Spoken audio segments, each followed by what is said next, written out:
মৃত ব্যক্তির জন্য 4 দিন ও 40 দিন পর সমাজের সবাইকে দাওয়াত করে খাওয়ানোটা সওয়াবের কাজ কি? মৃত ব্যক্তির পাশে বসে কোরআন মাজিদ পড়া ও খতম দেওয়া কি সওয়াবের কাজ?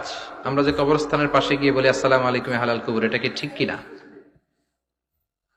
মৃত ব্যক্তির জন্য 4 দিন ও 40 দিন পর আপনারা যেটা করেন এটা বলে 40 কি বলে? সবাই একটা রমরমা ভাব নিয়ে খাইতে যায়, মনে হয় যে বিয়ের দাওয়াত খাইতে যাইতেছে। আছে না নাই?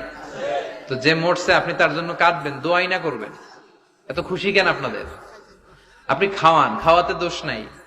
আপনি মাইয়েতের রুহের মাগফিরাতের জন্য খাওয়ালে মৃত ব্যক্তির গুনাহ আল্লাহ মাফ করবে, সেটা ঠিক আছে, কিন্তু খাওয়াবেন মিসকিনদেরকে, ইয়াতিমদেরকে, তারা বেশি হকদার।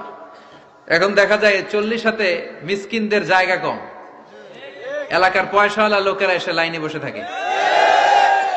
আমি দেখেছি যেটা, কিন্তু দরকার ছিল আমার আব্বা মারা গেছে, এই এতিমখানায় আমি একটা গরু দিয়ে দিলাম, ওরা সারা বছর খেতে পায় না, ওরা খাবে, খেয়ে আমার আব্বার জন্য দোয়া করবে, ঠিক কিনা?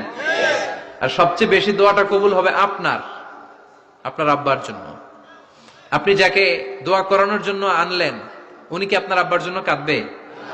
আর কাঁদলেও এই কান্নাতে আন্তরিকতা কতটুকু, এটা প্রশ্নবিদ্ধ। কারণ উনি আমার বাপের লেগে কান্দে, আমারই চোখ দিয়ে পানি বাইরে না, আমার বাপের লেগে। ঘটনাটা এরকম, তাই না?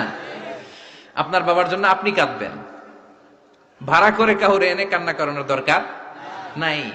রব্বির হামহুমা কামা রব্বায়ানি সাগীরা, আপনি দোয়া করবেন।